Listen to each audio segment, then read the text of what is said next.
what does it truly mean to be free? I mean, is it just about not having physical chains, or is it something, much deeper? Right, like liberation of the mind, reclaiming identity. Exactly. Even building whole nations. Today, we're doing a deep dive into four figures who didn't just ask these kinds of questions. They lived their lives trying to forge the answers. Incredible lives. Yeah, so our mission here is to take a whole stack of sources, articles, research, their own words, stuff that gets into the fabric of liberation movements, and pull out the real core knowledge for you. Mm-hmm. And this isn't just like history for its own sake. It's more like a blueprint for understanding power, struggle, and what it takes to build a truly liberated future. And it's quite striking, isn't it, how their stories are so interwoven, even when they disagreed, sometimes fiercely. Definitely not isolated. Not at all. Think of it less as four separate lines and more like a complex tapestry. You got threads of intellectual argument, mass mobilization, strategy, all pushing things forward. Interconnected chapters, maybe? Exactly, in this big, evolving story of Pan-African thought and action. And what's really amazing is how their ideas from decades ago, still resonate so profoundly today. They still challenge us. Okay, so let's start unpacking this. Maybe begin with Marcus Garvey, often called a hurricane in human form. A good description.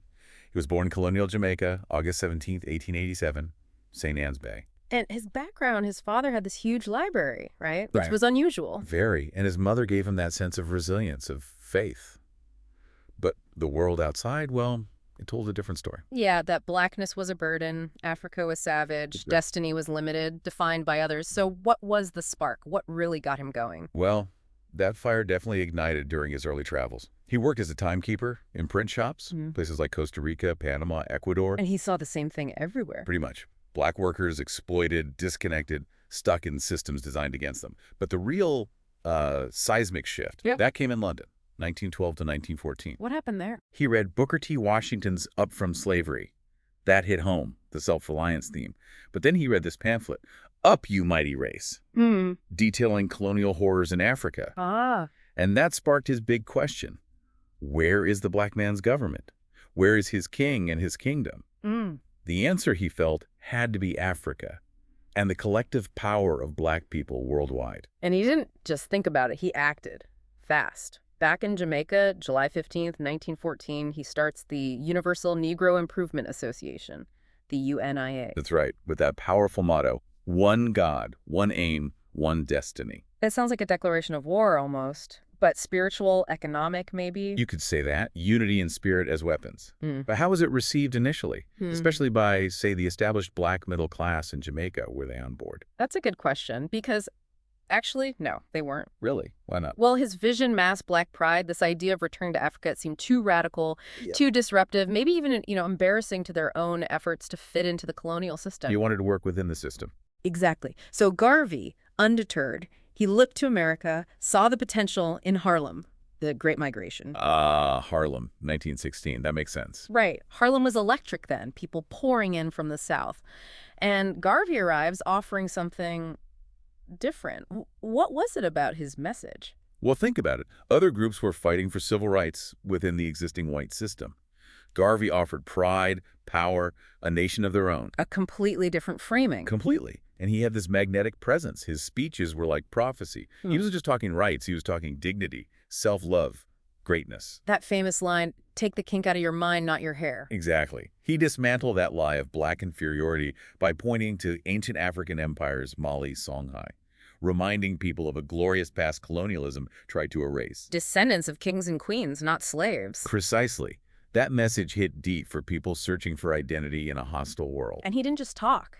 He built things. The Black Star Line, 1919, that was his audacious masterstroke, right? Oh, absolutely. A shipping line, owned and operated by black people. Shares sold for $5. Imagine seeing that first ship, the SS Yarmouth, renamed the Frederick Douglass, flying the Black Star flag in New York Harbor. Must have been electrifying. A real symbol? Totally. Freedom made tangible. But he didn't stop there, did he? No, he didn't. What else did he build? Well, the Black Star Line, even though it eventually collapsed, mismanagement, sabotage, you name it, was crucial symbolically. Showed it could be done. Right. But beyond that, the Negro Factories Corporation, building black economic power, restaurants, grocery stores, laundries, even a doll factory making black dolls. pride from childhood. Wow. And the newspaper? The Negro world. Hugely important. Translated into French, Spanish, Portuguese, it wasn't just news, it was like gospel.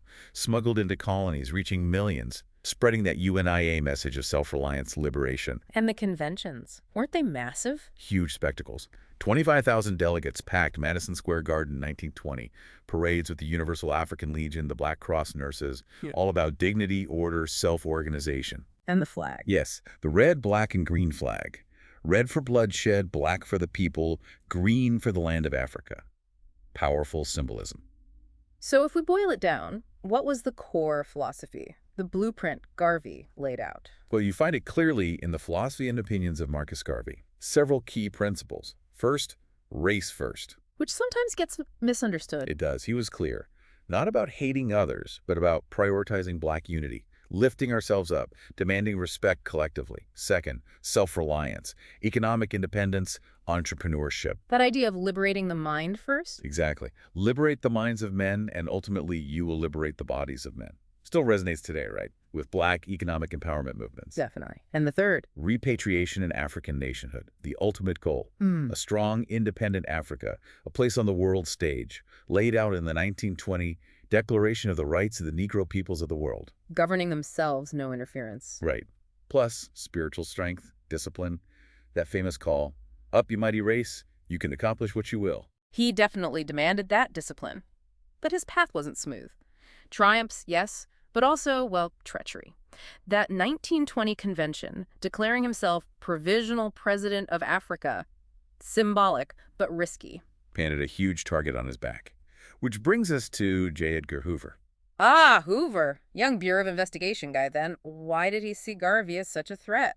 Hoover saw Garvey's mass appeal, his international links, as a serious danger to the racial order in America. He called him the primary threat among Negroes. The Black Moses, I think he called him too? Right. And that kicked off a whole campaign surveillance, infiltration, legal harassment, all designed to dismantle the UNIA. So the Black Star Line issues weren't just bad luck. Not entirely. Relentless sabotage, physical and bureaucratic. Plus, that bitter public clash with W.E.B. Du Bois. Yeah, Du Bois called him the most dangerous enemy of the Negro race.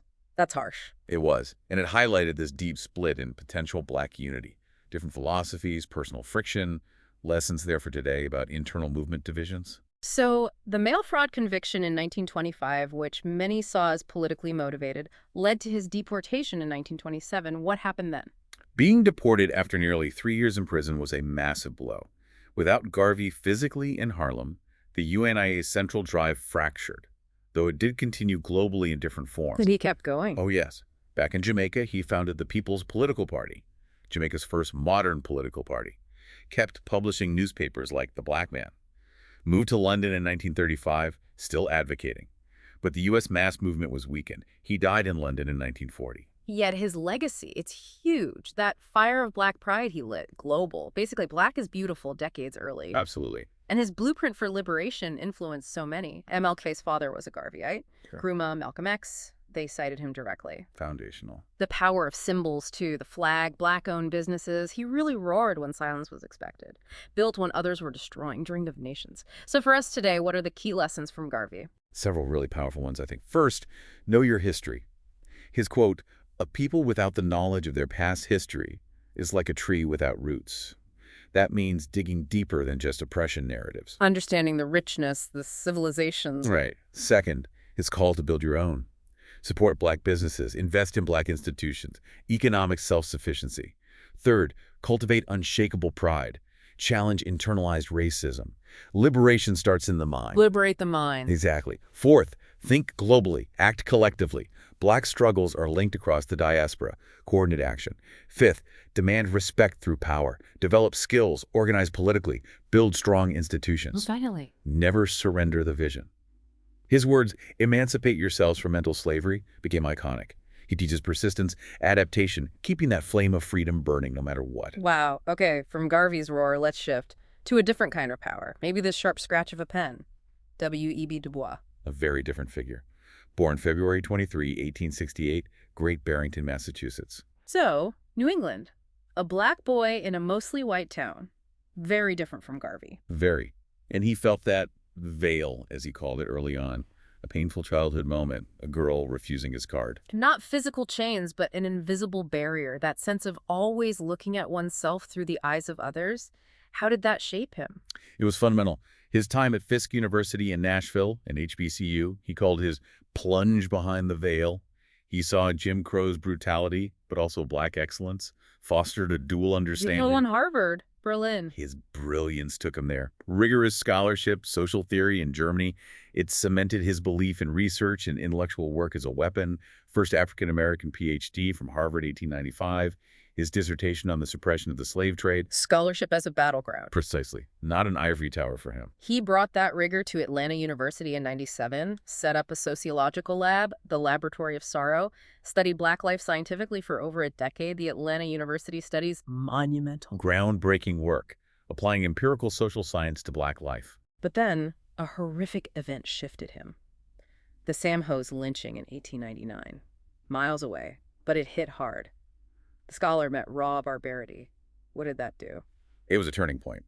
Du Bois had believed, perhaps naively, that presenting facts about Black suffering would force rational white society to change. That reason would prevail. Right. But seeing that lynching, unpunished barbarity, he realized reason wasn't enough. The trauma shifted him. He couldn't just be the scholar anymore. He had to be the prophet, the agitator, too. And that led to his masterpiece, The Souls of Black Folk, in 1903. Yes, where he gave us concepts like double consciousness, that peculiar sensation. Always looking at oneself through the eyes of others, and the veil, that barrier. Exactly.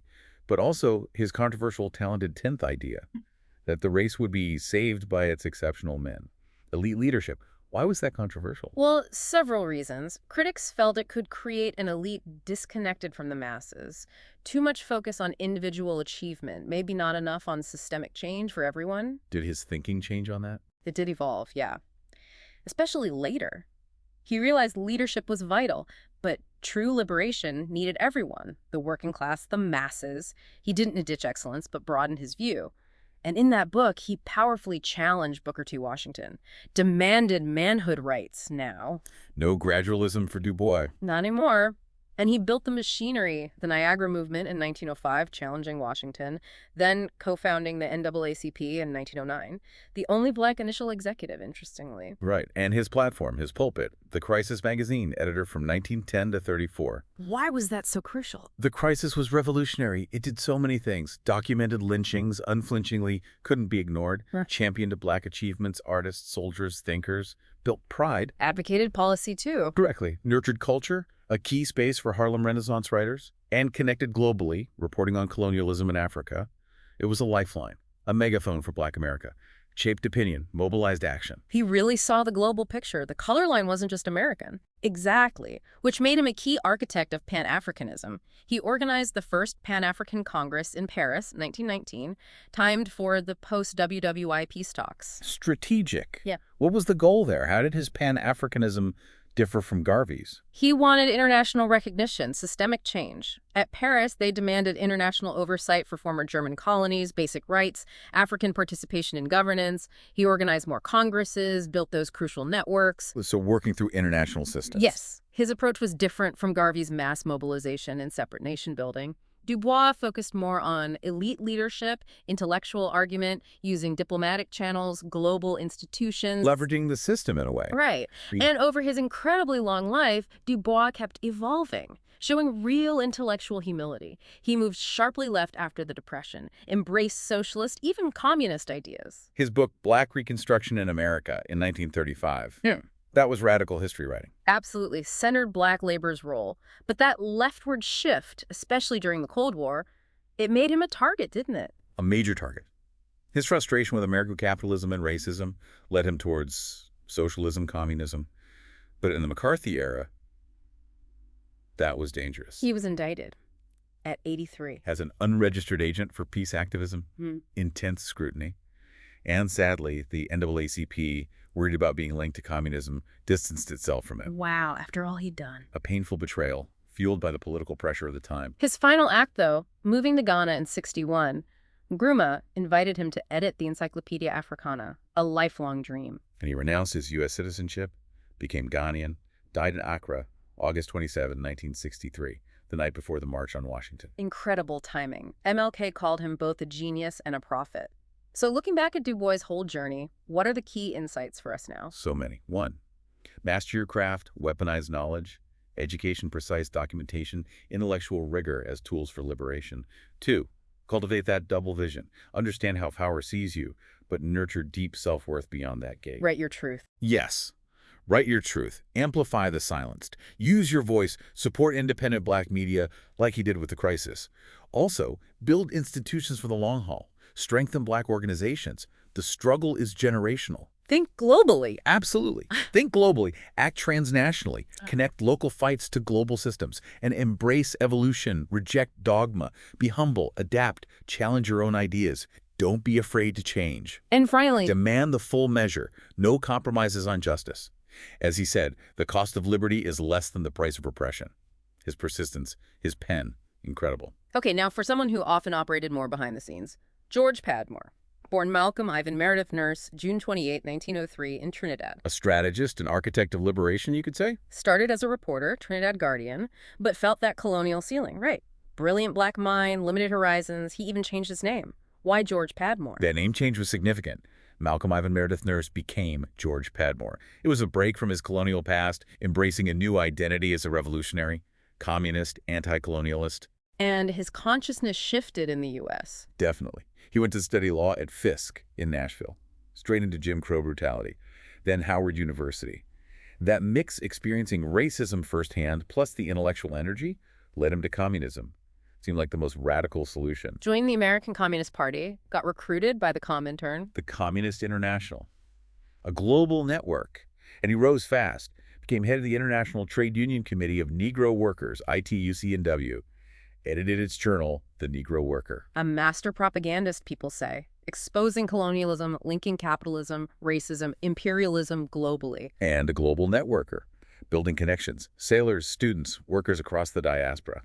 His 1931 book, The Life and Struggles of Negro Toilers, laid out how colonialism was vital to capitalism. His influence then was huge. He was basically the Comintern's main guy on the Negro question. Pretty much. Traveling, writing, building contacts from Moscow to London, Africa, the Caribbean. The Negro worker got smuggled into colonies, fueling resistance. He really believed international communism was the path. But then, disillusionment. What went wrong with the Comintern? Stalin. Exactly. That's the crucial pivot. Stalin rises. The Soviet Union starts seeking alliances with Western powers in the mid-30s. Suddenly, revolutionary anti-colonial talk becomes inconvenient. Bad for diplomacy. Right. The order came down, downgrading anti-colonial work, especially after the Franco-Soviet Pact in 1935. For Padmore, who saw the Black struggle as central, this was a profound betrayal. He saw it as prioritizing Soviet interests over real liberation. Absolutely. Just another form of imperialism, ultimately. An unacceptable compromise. So he resigned, swiftly, publicly, denounced them in his pamphlet, Africa and World Peace, in '37. That must have been a huge break. Massive. Not just a job change, an ideological rupture. It forged his core conviction. African liberation must be led by Africans, free from any foreign control capitalist or communist. And after that, he lands in London, transforms his flat into Liberation HQ. Yes. 22 Cranley Street became legendary. Disillusioned, but focused. It wasn't just a home, it was a hub. Buzzing with future leaders, activists, intellectuals, Nkrumah, Kenyatta, Nair. They all passed through. Learning from him, debating, building networks. Exactly. He was the quiet master strategist, the intellectual anchor for a whole generation of freedom fighters. Became this indispensable advisor. His big book, Pan Africanism or Communism, in 1956, argued Pan Africanism was the authentic path. Charting that course between Western capitalism and Soviet communism, he mentored Nkrumah, Kenyatta, schooled him in theory, connected them globally. But maybe his masterpiece was the Fifth Pan-African Congress, Manchester, 1945. Right. What was so key about that Congress? Why Manchester? It was his crowning achievement. He organized it. Manchester Industrial City, heart of the empire's strategic choice. Symbolized the global fight, and crucially, he made sure it wasn't just elites. Trade unionists, grassroots activists. Yes. And future leaders from Africa. Nkrumah, Kenyatta, Banda, Awolowo. That was the shift. From diaspora appeal to continent-led demand for freedom, rooted in mass movements, labor. He provided the structure, the vision. Then, Ghana's independence in '57. Nkrumah brings Padmore in as advisor on African affairs. Must have felt like triumph. Huge triumph. He dived in, became an architect of continental unity, shaped Nkrumah's OAU vision, headed the Bureau of African Affairs. But then, a painful twilight. What happened? It's a tragic end, really. Nkrumah's rule became more authoritarian. Padmore, scarred by the Comintern, got deeply uncomfortable. An ideological rift opened over non-alignment. Padmore suspicious of Soviet influence. Fiercely. He saw Nkrumah's closer ties to Moscow as dangerous, potentially neo-colonial. This led to him being pushed aside. Exhausted, heartbroken, he died in London in 1959, only 56. Nkrumah gave him a state funeral in Ghana, though. He did, a national hero. But still, a bittersweet ending for someone so dedicated to uncompromising freedom. His vision, Africa for Africans. Absolute independence. Pan Africanism as the guiding star. Unity for survival. Socialism with African roots, not dogma. Primacy of the African Revolution. Mass action. Intellectual clarity. So, what are Padmore's lessons for us today, navigating global power? Incredibly practical lessons. 1, master the system to break it. Understand oppression structures, capitalism, colonialism, neocolonialism. 2, build bridges, not silos. Create diverse coalitions, find shared struggles. Ideology serves the people. Right. Ideology serves the people, not vice versa. Be pragmatic. Adapt tools to serve liberation. Don't cling to dogma. 4, amplify voices from the ground. Resist the savior complex. Empower those directly affected. Document, analyze. Yes. Document, analyze, propagate. Turn info into weapons of awareness. Research, writing to expose truth, mobilize action. 6, think continentally, act locally, and vice versa. Link local fights to global systems. Prepare for power. Crucial. Prepare for power, not just protest. Think beyond resistance to reconstruction, governance. 8, guard independence fiercely, vigilant against all external manipulation. And finally, endure the long game with integrity. Persist. Keep your ethical core. His monument really is independent Africa, that spirit of unity he fostered. Okay, now this gets really interesting. C.L.R. James, An Unbound Mind, where cricket met revolution. A fascinating figure. Born January 4th, 1901, Tunapuna, Trinidad. Colonial order, yes, but with that vibrant Caribbean pulse. And his passion for cricket. A game, but for him, a lens on power, grace, resistance. How did that start shaping him? Well, from Tunapuna to Nelson, where he lived early on, he excelled academically, coached cricket, he read the European classics. But it was a line in Thackeray's Vanity Fair. How was it that a white man could kick a black man? That hit him like lightning. Exposed the rotten core of colonialism, the casual dehumanization. He realized Trinidad was too small for his ideas, moved to England in 32, meant to be brief, stayed 15 years. And got swept up in radical politics, Marxism, anti-colonialism. Completely. London in the 30s was that crucible. He gravitated to Trotskyism. But his Trinidadian roots, his curiosity, pushed him to the British Museum reading room, researching the Haitian Revolution. Which led to the Black Jacobins, Toussaint Louverture and the San Domingo Revolution, 1938. Why was that book so revolutionary? Still feels that way. On so many levels. First, centering black agency. Enslaved people weren't victims. They were conscious actors who seized freedom. The slaves had taken history into their own hands, challenged racist history. And Toussaint. Not a myth, but a complex dialectical hero, shaped by contradictions, showing the triumphs but also the dangers of leadership cut off from the masses. Third, he used Marxism as a tool, not dogma. Applied it to specific history, didn't impose it rigidly. Showed the revolutionary potential within the oppressed. Exactly. And it was a blueprint for liberation, a clarion call. Proof black people could overthrow oppressors, build anew. They'd seen the impossible become possible. History is living politics, linking Haiti to 20th century struggles. Then he spent 15 turbulent years in America, 1938 to 53. Evolved politically again. Broke with Trotskyism. Significantly. He started seeing the black struggle in America as potentially more revolutionary than traditional worker movements. Yeah. Controversial idea then. Formed the Johnson-Forrest tendency, using the name J.R. Johnson. Developed state capitalism theory about the Soviet Union. Yes, that theory was profound. Challenged the idea that state ownership equals socialism. Argued the USSR under Stalin just replaced private capitalists with a state bureaucracy. A new exploitation. Radical break from orthodox Marxism. Prescient. And he engaged directly with auto workers in Detroit. Yes. He wasn't just theorizing. He spent time on the ground, saw the intelligence, the agency of ordinary workers. It cemented his belief the people know what they want. They have the capacity for self-organization, revolution. Believing in the masses. Deeply. He also studied the black radical tradition. Frederick Douglass saw it all connected. His unpublished manuscript, American Civilization, covered everything from Hollywood to unions. Such intellectual breadth. Then there's Beyond a Boundary, 1963, one of the greatest sports books ever, but so much more. Cricket as political metaphor. Absolutely. Autobiography, cultural analysis, social history, all woven together. That question, what do they know of cricket that only cricket knows? What did he mean by that? He meant you can't understand cricket without understanding its social, cultural, political context. For him, it wasn't just a game.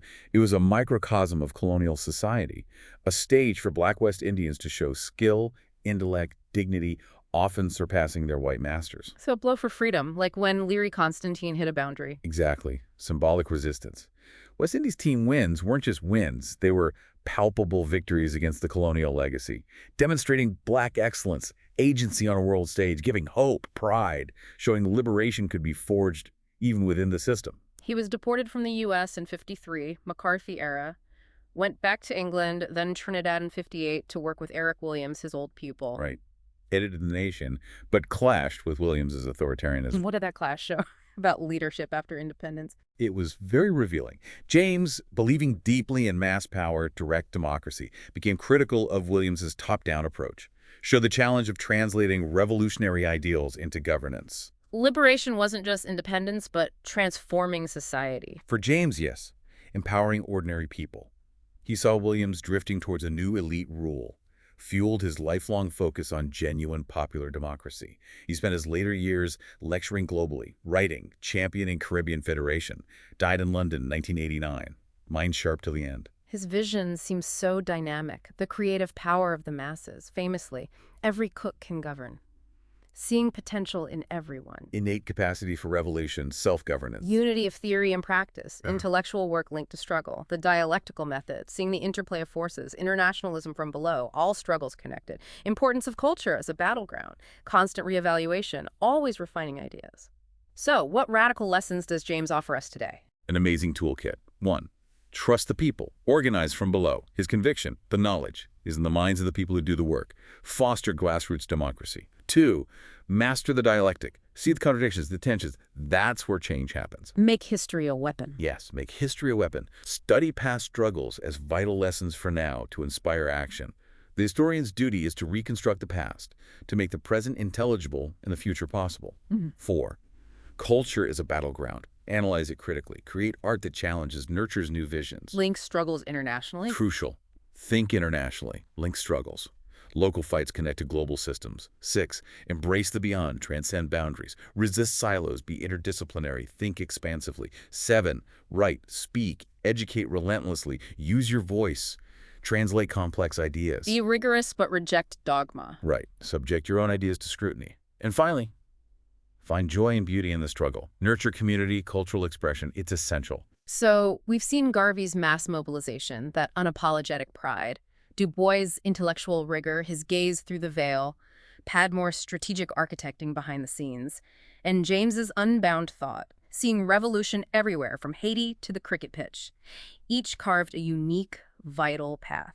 And when you connect them, those common threads really stand out, don't they? That fierce commitment to Black liberation, a global vision of solidarity, an unwavering belief in the agency, the potential of African people and the diaspora. Their differences almost seem complementary in hindsight. I think so. Often complementary parts of this larger evolving movement. Debating, challenging, building on each other's ideas, pushing boundaries. They feel like more than just history, more like guides for today. Their struggles, colonialism, racism, economic exploitation, they just take new forms, right? Exactly. The fight continues. They remind us it's complex, needs multiple approaches, and that unyielding spirit. These heroes laid blueprints, lit fires, showed paths. The work goes on. It does. It's continuous, evolving, always needs critical thought, collective action. So maybe the provocative thought for you, the listener, is this.